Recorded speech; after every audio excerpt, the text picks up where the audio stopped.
Hi అండి. అందరూ ఎలా ఉన్నారు? ఈరోజు నేను బీరకాయ గుత్తుకూరండి ఇది. దీనికి కావాల్సిన పదార్థాలు బీరకాయలండి. నేను 2 మీడియం సైజ్ బీరకాయలు తీసుకున్నాను, పెద్దవి. ఇలాగా కట్ చేసుకున్నానండి, ఫుల్గా కాదు, గుత్తి వంకాయకి ఘాట్లు పెట్టుకునేటట్టుగా కట్ చేసుకున్నాను. వేయించి పెట్టుకున్న 1/2 కప్ పల్లీలు, 1/2 టేబుల్ స్పూన్ ఆవాలు, 1/2 టేబుల్ స్పూన్ జీలకర్ర, నూనె లేకుండా వేయించి పెట్టుకునే ఎండుమిర్చి అండి. ఇవి 8 తీసుకున్నానండి, నా కారం తగ్గట్టు. కరివేపాకు 1 రెమ్మ, ఎండుమిర్చి 2 మిరపకాయలు తీసుకున్నాను, ముక్కలుగా కట్ చేసుకున్నాను. ఎండు కొబ్బరి ఒక 4 టేబుల్ స్పూన్స్ లాగా తీసుకున్నానండి, ఇది ముక్కల్లాగా.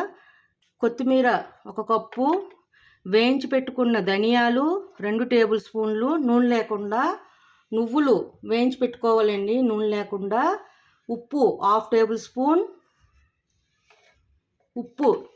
పసుపు 1/2 టేబుల్ స్పూన్, ఉప్పు తగినంత, ఆయిల్ సరిపడినంత. ఇప్పుడు ఒక మిక్సీ గిన్నె తీసుకుందామండి. ఈ మిక్సీ జార్లో ఎండు కొబ్బరి ముక్కలు, ఎండు మిరపకాయలు, పల్లీలు, వేయించి పెట్టుకున్న నువ్వులు, ధనియాలు, పసుపు, ఉప్పు, ఇవన్నీ పౌడర్ లాగా చేసుకోవాలండి. పౌడర్ లాగా చేసుకున్నానండి. ఇప్పుడు మనం గుత్తి వంకాయలాగా కోసుకునే ఈ బీరకాయల మధ్యలో ఈ పౌడర్ని పెట్టుకుందామండి. అంతా కాదండి, 2 టేబుల్ స్పూన్ లాగా ఉంచుకొని మిగతాదంతా పెట్టేసుకుందాం. చూడండి, ఈ విధంగా పెట్టుకుంటున్నానండి. ఈ మధ్యలో కూరి పెట్టుకోవాలి. గుత్తి వంకాయకి ఎలా పెడతామో అలా పెట్టాలండి ఇది. అందుకే దీన్ని గుత్తి బీరకాయ కూర అంటారండి. ఇది ఆంధ్ర స్టైల్. ఇది చూడండి, ఇవన్నీ స్టఫ్ చేసి ఇలా పెట్టుకున్నానండి. ఇది పక్కన పెట్టుకుందాం. పౌడర్ కూడా ఒక 2 టేబుల్ స్పూన్స్ లాగా ఉంచుకున్నానండి. ఇప్పుడు పొయ్యి మీద కడాయి పెట్టి ఆయిల్ వేసుకుందాం.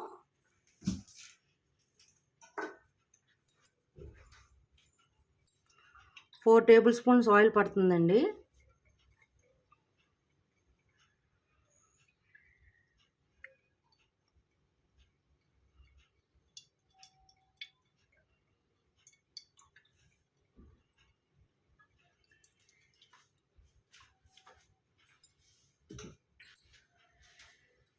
ఇది లైట్గా వేడెక్కిందండి. ఇప్పుడు దీంట్లో ఆవాలు, జీలకర్ర, ఎండుమిరపకాయలు, కరివేపాకు వేసుకొని అవి లైట్గా వేగాక కొత్తిమీర వేసుకుందామండి. ఇది వేగిందండి, దీంట్లో కొత్తిమీర కూడా వేసేస్తున్నాను. ఇది ఒక 2 మినిట్స్ ఇలా వేపుకున్నాక మనం స్టఫ్ చేసి పెట్టుకున్న బీరకాయల్ని దీంట్లో వేసేస్తాను.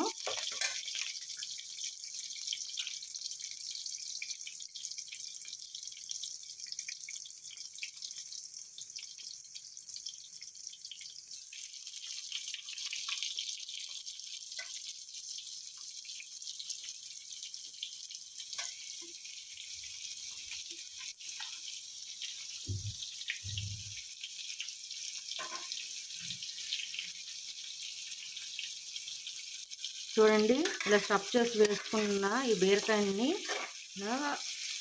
జాగ్రత్తగా కలుపుకొని ఒక 5 మినిట్స్ తర్వాత మూత పెట్టేద్దామండి. దాన్ని గ్యాస్ కూడా మీడియం ఫ్లేమ్లో పెట్టుకోవాలి. ఇప్పుడు కొంచెం ఉప్పు వేస్తున్నానండి. ఆల్రెడీ ఆ మసాలాలో ఉప్పు ఉంది కాబట్టి లైట్గా వేస్తున్నాను. బీరకాయలు చేదుగా ఉంటాయేమో అనే డౌట్కి నేను కొంచెంగా పంచదార వేసానండి.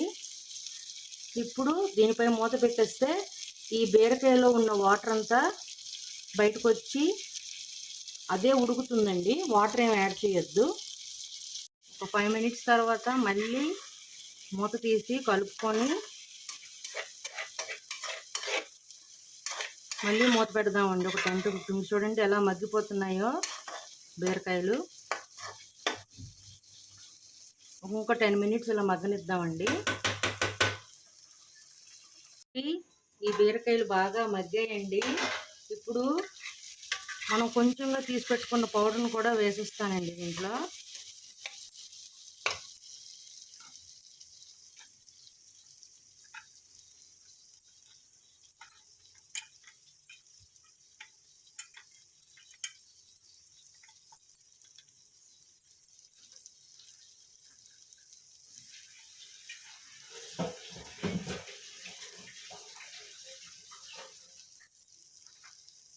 వేసుకొని బాగా కలుపుకొని ఒక 5 minutes ఉంచేసాక గ్యాస్ ఆఫ్ చేసుకోవచ్చండి.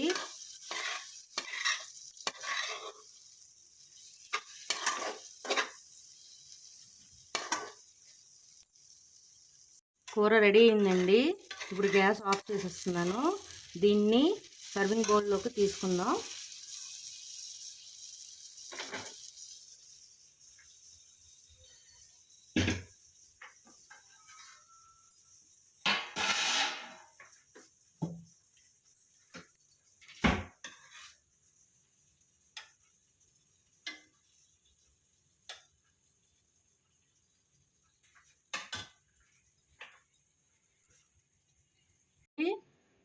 గుత్తి బీరకాయ కూర రెడీ అండి. మీకు నచ్చినట్లయితే like, share and subscribe it. Bye.